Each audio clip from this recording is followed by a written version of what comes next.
மீண்டும் அதிமுகவிலே இணைந்த கவுன்சிலர்கள் அதிர்ச்சியில் ஓபிஎஸ் தரப்பு, மகிழ்ச்சியில் எடப்பாடி தரப்பினர். நண்பர்களே, நம்ம அதிமுக தொண்டர்களாக இருந்தீங்க அப்படின்னா மறக்காம நம்ம சேனலை சப்ஸ்கிரைப் பண்ணிட்டு இந்த வீடியோக்கு ஒரு லைக் பண்ணிருங்க.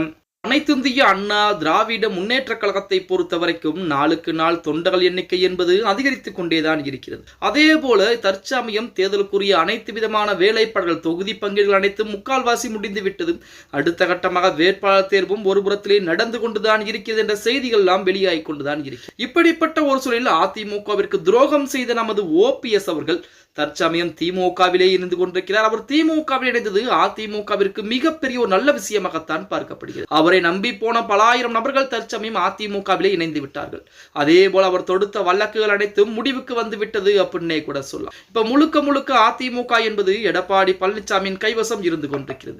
அப்படித்தான் தற்சமயம் மீண்டும் அதிமுகவிலே இணைந்திருக்கிறார்கள் முன்னாள் கவுன்சிலர்கள் என சொல்லி தற்சமயம் அதிமுகவின் சார்பாக அதிகாரப்பூர்வமான செய்திகள் என்பது வெளியாகிக் கொண்டிருக்கிறது. அதிமுகவிலிருந்து பிரிந்து சென்றவர்கள் மீண்டும் அக்கட்சியில் ஐக்கியமாகி வர்றாங்க. அந்த வகையிலே வட சென்னை கிழக்கு மாவட்டத்தைச் சேர்ந்த முன்னாள் கவுன்சிலர் ரமேஷ் எடப்பாடி பழனிசாமி முன்னிலையில் மீண்டும் அதிமுகவில் இணைந்திருக்கிறார். சென்னையில் தீவிரமாக பணியாற்றி களப்பணியாற்றுமாறு அவரிடம் எடப்பாடி பழனிசாமி அறிவுறுத்தி இருக்கிறாராம். இதேபோல் திருவள்ளூர் மாவட்டத்தைச் சேர்ந்த ஜே கிருஷ்ணமூர்த்தியும் மீண்டும் தாய் கழகத்திற்கு திரும்பி இருப்பதும் அதிமுக வட்டாரத்திலே மிகவும் ஒரு பேசுபொருளாக பார்க்கப்பட்டுக் கொண்டிருக்கிறது அப்படின்னே கூட சொல்ல. சென்னை கிழக்கு மாவட்டத்தைச் சேர்ந்த முன்னாள் கவுன்சிலர் ரமேஷ் அவர்கள் எடப்பாடி பழனிசாமி முன்னிலையில் அதிமுகவிலே தன்னை மீண்டும் கழக அடிப்படை உறுப்பினராக இணைத்திருக்கிறார். அதற்கு முன்பு அவர் ஓபிஎஸ்க்கு ஆதரவுகளை கொடுத்திருக்கிறார். அது மட்டுமல்லாமல் ஓபிஎஸ் கண்டிப்பாக அதிமுகவிலே இணைவார், ஓபிஎஸ்ஐ பொறுத்தவரைக்கும் அதிமுக உண்மையான அதிமுக நாங்கள் தான் என சொல்லிக் கொண்டிருக்கிறார். அவருடைய பேச்சை நம்பி போனவர்கள் தான் ரமேஷ் போன்றவர்கள். இறுதியிலே தான் தெரிந்தது ஓபிஎஸ் டபுள் கேம் ஆடியிருக்கிறார், அதிமுகவிற்கு துரோகம் செய்திருக்கிறார். ஓபிஎஸ்ஐ பொறுத்தவரைக்கும் அதிமுகவை அடமானம் வைத்தே தீருவேன், அதே போல அதிமுக வெற்றி பெற்றால் என்ன, தோல்வி பெற்றால் என்ன, தோல்வி அடைந்தாலும் எனக்கு கவலை கிடையாது, எடப்பாடி பழனிசாமியை மட்டும் பதவியில் இருந்து இறக்கினால் போதும் என நமது ஓபிஎஸ் இணைத்துக் கொண்டது பிற்காலத்திலே அப்பட்டமான உண்மையாக மாறிவிட்டது அப்படின்னே கூட சொல்லலாம்.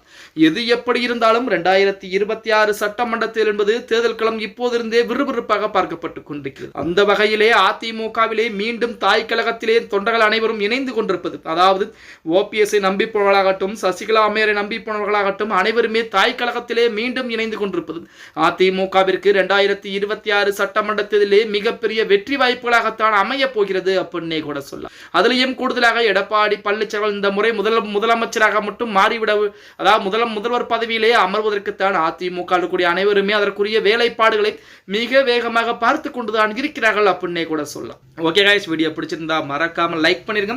அப்படி நம்ம போடக்கூடிய வீடியோ பற்றின கருத்துக்களை கீழே மறக்காம, அதாவது உங்களுடைய கருத்துக்களை பதிவு நண்பம். அதே போல 2026 சட்டமன்றத்திலே அதிமுக எத்தனை தொழில் வெற்றி பெறும் என நீங்க நினைக்கிறீங்க அப்படிங்கறத கீழே மறக்காம கமெண்ட் பாக்ஸ்ல சொல்லுங்க நண்பா.